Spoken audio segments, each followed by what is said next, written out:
Bueno, ahora me gustaría abordar el tema del home office o del trabajo en casa.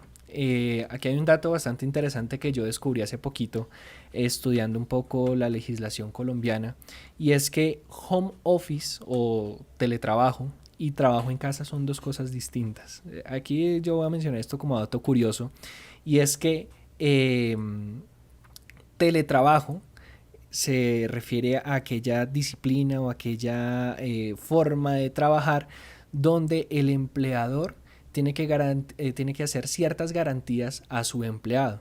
Tiene que mandar una comisión de la ARL, por ejemplo, de riesgos laborales, a delimitar en el espacio de la casa qué es zona de trabajo y qué es zona de casa.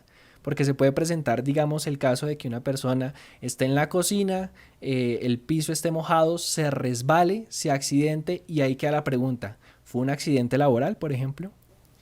Claro. Además de eso, la compañía tiene que dotar al empleado de los equipos. Tiene que darle un computador para que trabaje. De cierta forma también tendría que subsidiar el costo del internet que se hace en su casa o de la luz, por ejemplo, o del agua que se está consumiendo por ejercer esa actividad. Entonces es un poco complejo. Esta situación nos cogió, la del coronavirus nos cogió un poco desprevenidos y lo que están haciendo muchas compañías actualmente es implementar lo que es el trabajo en casa, que básicamente es lo mismo, pero sin toda esta regulación de la que les acabo de hablar. Eso lo quería introducir como dato curioso, pero como aquí nuestro invitado es Maximiliano y él nos va a hablar acerca de temas de tecnología, hay otro tema que también debemos tener en cuenta y es el tema de la seguridad informática en tiempos de coronavirus. ¿Cómo podemos de pronto nosotros blindarnos o qué debemos tener en cuenta para evitar ser víctimas de ataques informáticos mientras estemos haciendo trabajo en casa? Bueno, agregándole un puntito a esa introducción muy buena que hiciste, Diego, diría que también el teletrabajo no necesariamente es el que uno realiza en el contexto que marcaste en casa. Teletrabajo también es trabajar desde un aeropuerto, teletrabajo también es trabajar desde un hotel, es decir, cualquier actividad laboral que sea realizada fuera de la oficina.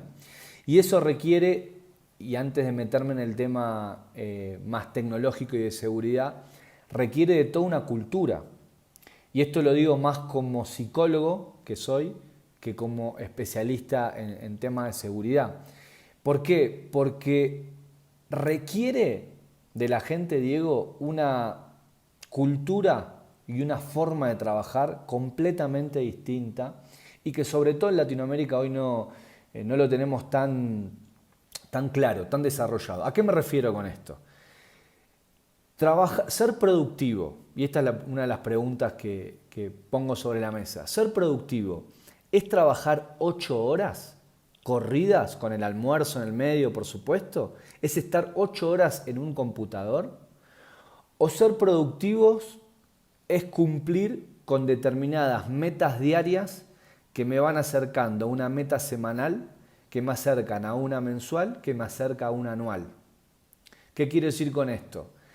Los empleados tienen en claro sus objetivos anuales y el management trabaja de esta manera con la gente, midiendo si va cumpliendo con sus metas. ¿Qué quiero decir con esto? Porque en la casa uno puede tener un día productivo ya a las 2 de la tarde, porque cumplió, por ejemplo, con las 4 cosas, 5, 6, 7 cosas que tenía que hacer.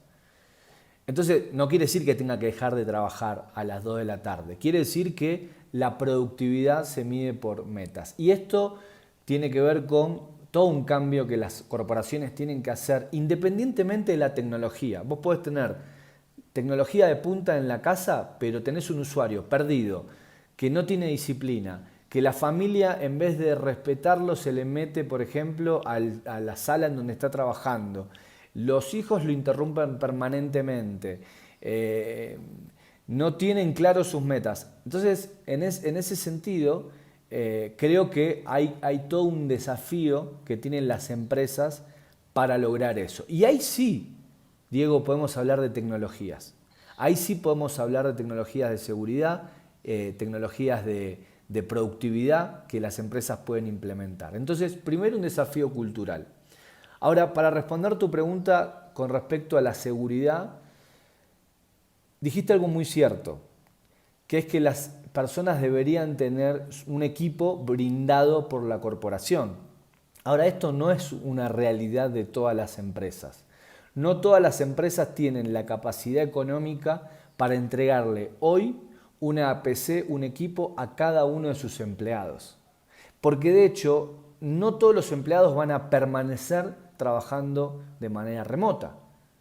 Es decir, ahora estamos todos de manera remota. La pregunta es, ¿cuántos de los que hoy están trabajando remotamente van a permanecer de esa manera? Con lo cual, ¿vale la pena hacer la inversión o no? Entonces, las empresas se encuentran con equipos de trabajo que no están nivelados y ni a la altura de los equipos que están en la oficina. Y ahí tenemos temas de infraestructura, tenemos temas de seguridad, por supuesto, y ahí es donde las empresas están invirtiendo hoy. Entonces, para que un equipo sea seguro, por un lado tenemos que tener una conexión segura, es decir, lo que se llama una VPN, que es para que la gente entienda, es una red virtual privada que hace que el equipo del trabajador se conecte con la empresa a través de un túnel y la información viaja en ese túnel de manera cifrada, es decir, de manera ilegible para un atacante si quisiera interponerse ahí como para robar información del computador que viaja al servidor de la empresa y del servidor de la empresa al computador. Entonces, una VPN. Después, por supuesto, un antivirus, Diego, en la PC actualizada. Y no es el antivirus de la persona que tiene en su PC, sino que tiene que ser un antivirus corporativo con las políticas que ya la empresa defina. Acá hay algo que cambió, Diego, y es lo siguiente. Las empresas tenían su seguridad puesta en el gateway, en la salida a Internet, y hoy el gateway, la salida a Internet, está en la PC del usuario final. Entonces, toda la inversión que hicieron en infraestructura dentro de la compañía, hoy es cero, porque la seguridad es la PC del equipo, del usuario. Así es.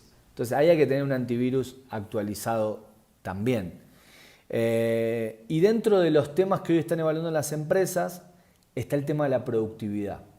Es decir, tener tecnología, las empresas están buscando tecnología que pueda medir los hábitos del usuario en su equipo. No solamente para sancionar que la persona está trabajando o no, sino para entender qué es lo que está haciendo. Entonces, hay aplicaciones que pueden medir qué aplicaciones justamente estás usando, si son aplicaciones productivas, improductivas, en qué sitio estás navegando, cuánto tiempo estás en Internet, cuánto tiempo, Diego, el equipo, la PC está apagada, es decir, cuánto tiempo está encendido el equipo y cuánto no, para también empezar a armar indicadores de productividad. Entonces, creo que es un conjunto de cuestiones tecnológicas que hay que tener en cuenta y, como dije al principio, culturales. Esto que usted nos dice, Max, es lo ideal, ¿no? O sea, es lo que desde un experto de seguridad informática pues se propone, lo que debería ser más seguro. Pero usted muy bien lo dijo ahorita, no es lo que se está cumpliendo, no es lo que se está haciendo. El trabajo en casa en Colombia, un gigantesco número de la población lo está haciendo desde sus equipos personales, desde su computador personal y demás. Y esto pues expone no solamente a la persona, sino también a toda la compañía a posibles vectores de riesgo. ¿Cuáles son esos vectores de riesgo que podrían afectar la seguridad de ambas partes? Bueno, hoy hay mucho phishing dando vueltas, Diego. Phishing que... Expliquémosle a la gente que no conoce el tema del phishing o no conoce el concepto más o menos de qué trata.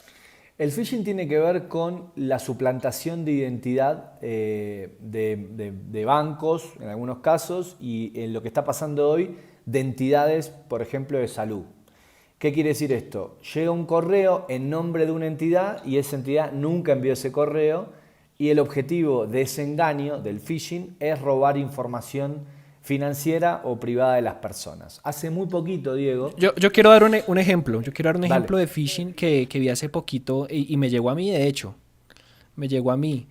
No voy a decir el nombre de mi banco, pero X banco supuestamente me mandó a mí un mensaje de texto al teléfono diciendo, por toda la crisis que estamos viviendo por el coronavirus, tuvimos que dar de baja a tu clave de cuenta bancaria por internet.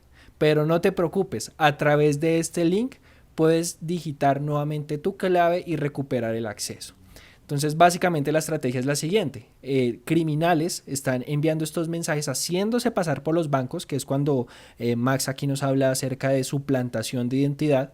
Crean páginas web falsas donde la gente digita de pronto la clave antigua, ¿sí? Y dice, ahora no, la nueva.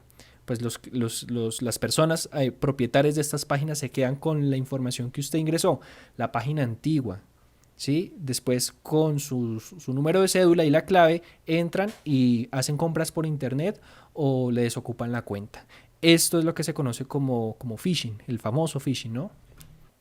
Totalmente, es un buen ejemplo y el ejemplo que das, Diego, tiene una característica que tienen todos los o la mayoría de estos correos o mensajes de texto y es el sentido de urgencia. Es decir, algo malo va a pasar o algo malo pasó y lo podés revertir si haces esto. O va a pasar si no haces esto. Que es, por ejemplo, completar tus datos privados, hacer clic en un enlace. Entonces la gente lo primero que hace es reaccionar frente a este sentido de urgencia. Entonces, ¿qué está pasando hoy? Hoy están llegando, bueno, ya no porque fue hace un tiempito, pero es un ejemplo que vale la pena decirlo. Y es que llegaba un correo supuestamente del Ministerio de Salud de Colombia en donde te informaban, si hacías doble clic en un archivo, en qué lugares de tu barrio o en qué barrios se habían detectado casos de coronavirus. Entonces la gente hacía doble clic y en ese doble clic se instalaba un código malicioso que registraba lo que íbamos haciendo con el teclado. Es algo típico que viene pasando en Colombia hace tiempo, con otros casos también, como por ejemplo te llega un comparendo por alguna infracción de tránsito o te llega una multa supuestamente de la DIAN. Lo que pasa es que estos correos, Diego, están muy bien armados.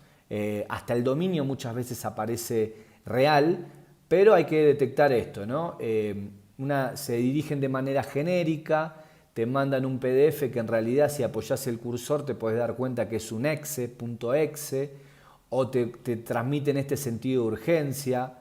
Muchas veces también hay un link que si vos posicionás el cursor encima te das cuenta que vas a un servidor que nada tiene que ver con el banco. Así que muy atentos con estos engaños que están dando vueltas y que pueden ser amenazas respondiendo tu pregunta para la persona que está en la casa.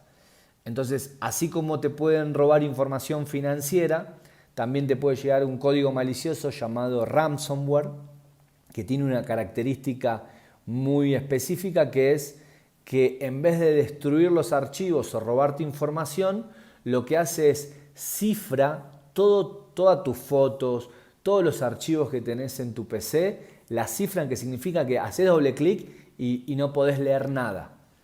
¿Sí? No podés leer nada. Y la única forma de recuperar esos datos, las fotos más íntimas, privadas, porque estás con tu equipo, es pagando una cifra de dinero, muchas veces en bitcoins, que es la manera también de hacer estos pagos para no ser detectados.